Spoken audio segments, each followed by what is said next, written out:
Saudara-saudari yang terkasih, suatu ketika ada seorang pria yang sangat kaya raya. Dia usia sudah cukup tua dan sudah sakit-sakitan. Dan bahkan terakhir itu dokter memberikan pemeriksaan bahwa mungkin usianya tidak lama lagi. Mendengar itu, pria ini lalu merencanakan apa yang dia anggap baik untuk saat kematiannya. Maka ia berpesan kepada istrinya,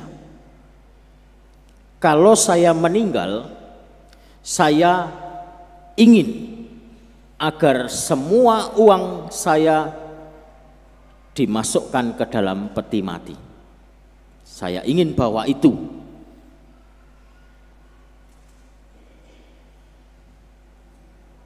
Tidak berapa lama ternyata betul si suami ini meninggal. Pada saat misa requiem dan menjelang peti ditutup, si istri menyempatkan diri untuk memasukkan satu buah kotak logam ke dalam peti suaminya. Salah satu saudaranya pernah mendengar cerita istrinya tentang pesan yang disampaikan oleh suaminya ini. Setelah istrinya memasukkan kotak itu, saudaranya itu berbisik, betulkah kamu sungguh melakukan apa yang diperintahkan suamimu? Apakah kamu melakukan hal sebodoh itu? Si istri dengan tenang menjawab, ya, saya harus melakukan karena saya harus patuh pada suami saya. Saya sudah berjanji ketika menikah patuh pada suami. Dan apa yang dipesankan ya harus dilakukan. Lalu apa yang kamu lakukan? Segera setelah suami memberikan pesan itu dan kondisinya makin buruk, saya lalu berinisiatif menghitung semua uang yang dia miliki. Setelah semua uang itu terkumpul, saya masukkan ke dalam tabungan saya.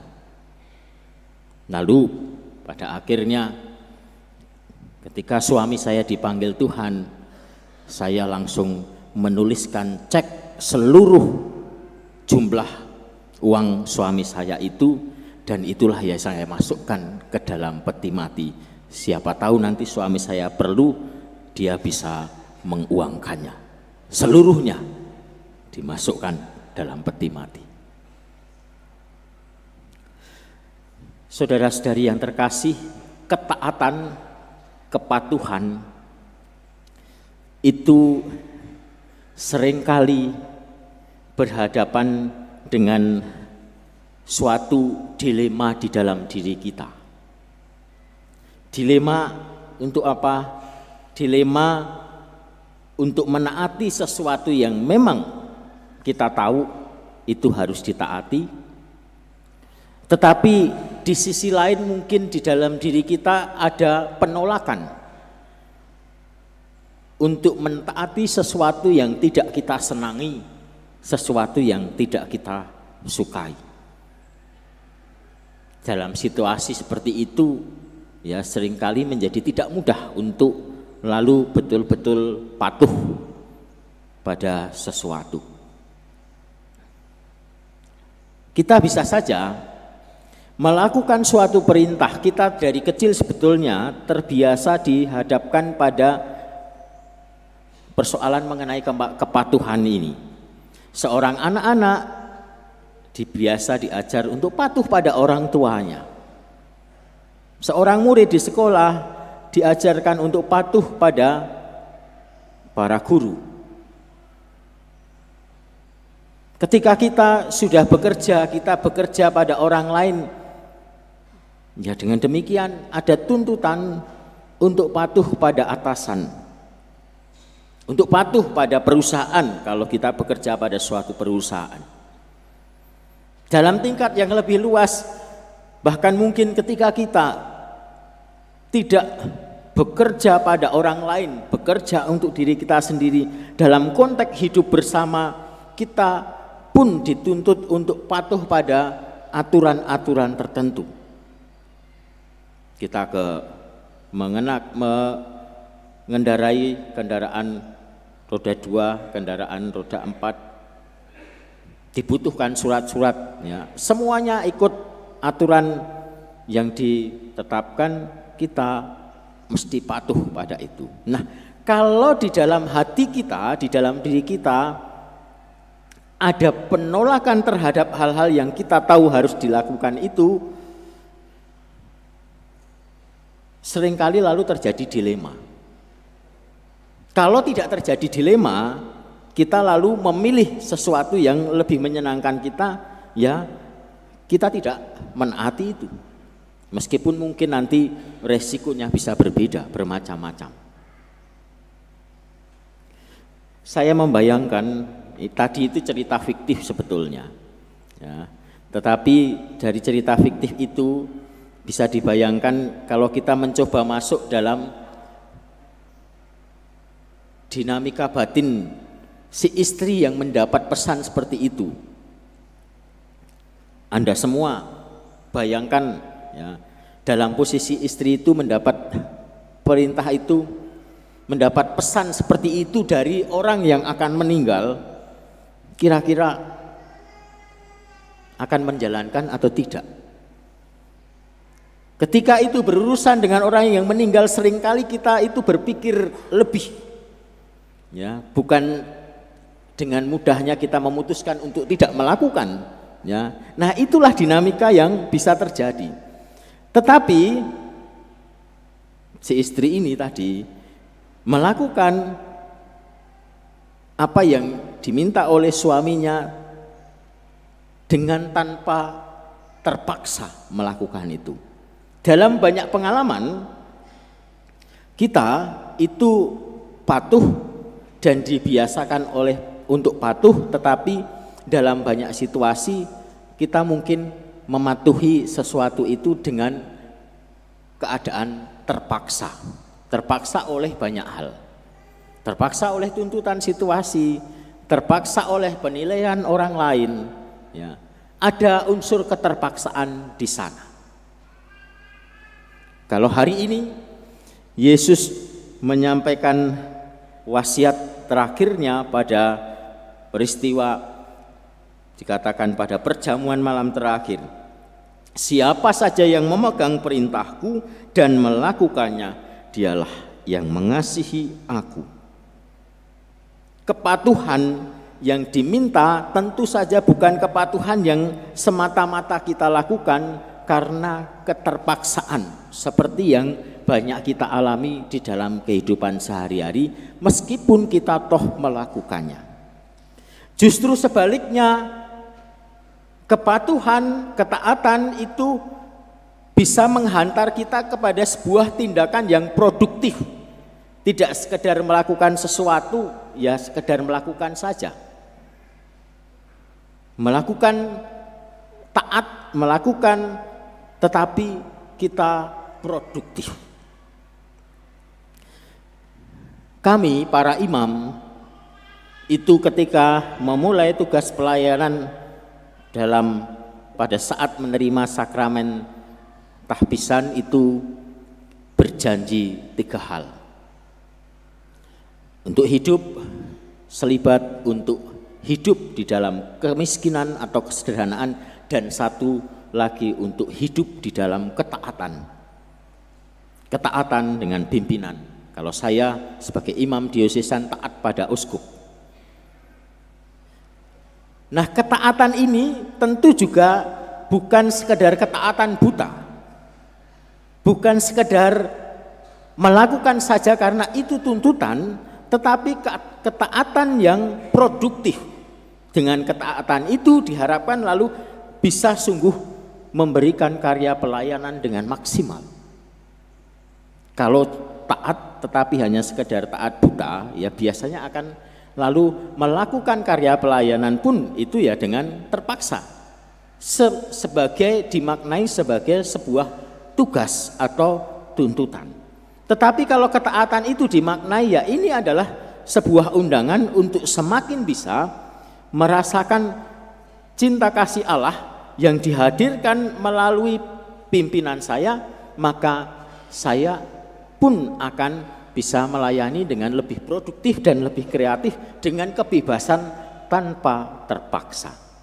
Nah, kira-kira seperti itulah yang diharapkan bisa kita alami juga, meskipun tidak semua di sini ya, hanya saya yang imam, kita semua sebagai umat yang percaya pada rahmat baptisan yang kita terima untuk menghidupi semangat kepatuhan, ketaatan kepada perintah Tuhan ini dengan sikap bebas, bukan dengan keterpaksaan.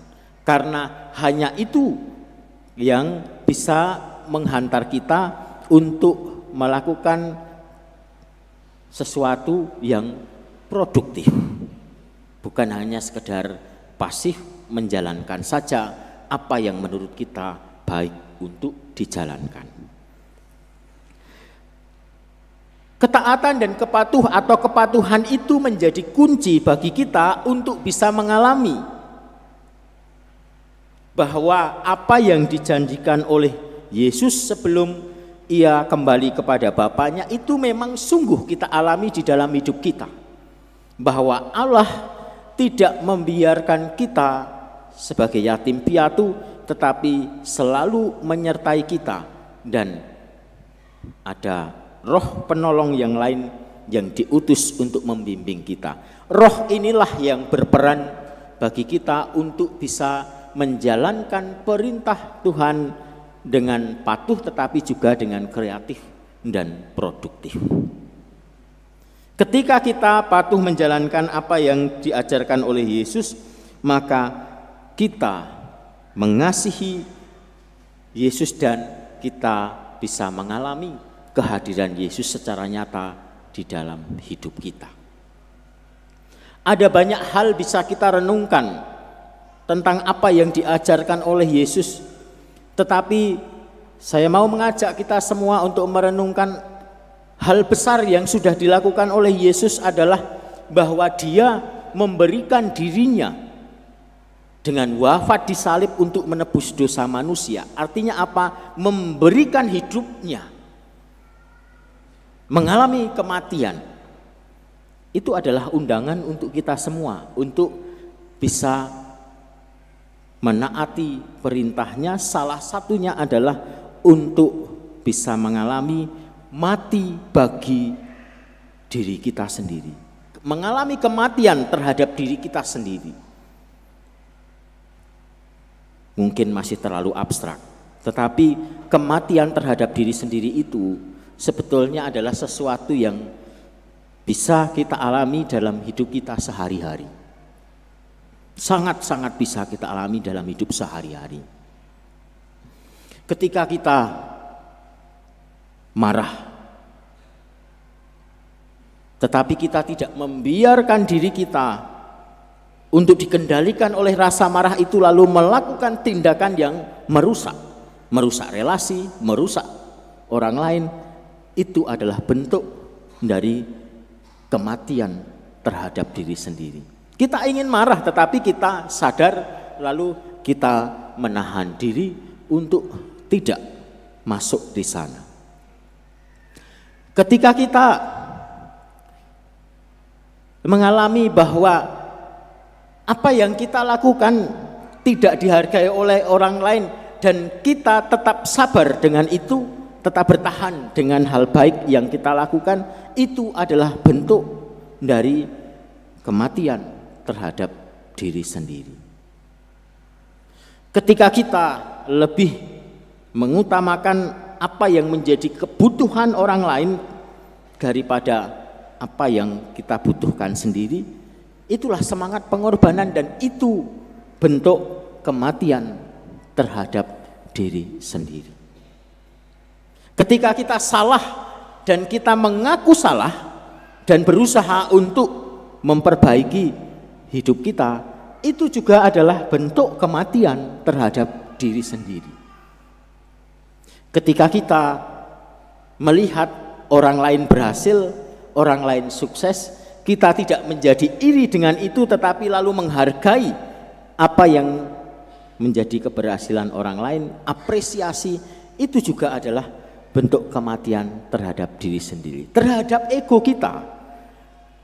Pada intinya, kematian terhadap diri sendiri adalah berbagai macam tindakan yang bisa kita lakukan secara sederhana di dalam hidup sehari-hari, di mana di satu sisi di dalam diri kita itu ada dorongan untuk memperbesar ego kita. Dorongannya mana? Keinginan untuk diakui, keinginan untuk diberi ucapan terima kasih, keinginan untuk dipahami. Di tengah-tengah situasi itu, ketika kita berhadapan dengan situasi di mana kita tidak mendapatkan itu, kita tetap bertahan di dalam tindakan kebaikan yang kita lakukan, itulah bentuk kematian terhadap diri sendiri. Daftar ini bisa kita lanjutkan masing-masing. Dan bisa begitu banyak hal, tindakan kecil-kecil yang bisa kita lakukan di dalam hidup sehari-hari sebagai bentuk kematian terhadap diri sendiri. Dan ketika kita memperbanyak hal-hal seperti itu menjadi salah satu cara jalan bagi kita untuk lebih peka mengenali bimbingan roh penolong lain yang dijanjikan kepada kita. Menjadi satu frekuensi. Ya. Orang itu kalau dua orang saja, kalau saling ngobrol, frekuensinya berbeda, itu obrolannya tidak nyambung. Yang satu ngomong ke sana, yang satu ngomong ke sini. Baru 2 orang, 3 orang semakin masing-masing dengan frekuensinya tidak akan nyambung. Suatu pembicaraan itu bisa nyambung, bisa timbal balik ketika orang bicara satu frekuensi. Ya, satu arah yang sama yang dituju, tetapi kalau frekuensinya berbeda tidak akan nyambung. Itu juga yang diharapkan terjadi di dalam hidup kita, supaya hidup kita itu semakin satu frekuensi dengan bimbingan roh penolong yang dijanjikan kepada kita. Dan untuk menjadi satu frekuensi, apa salah satunya tadi, menghidupi semangat yang menjadi wasiat dari Yesus sendiri, menjalani semangat untuk berani mati terhadap diri sendiri. Bukan sesuatu yang sangat besar, tetapi itu bisa kita jalankan di dalam hidup kita sehari-hari. Tuhan memberkati.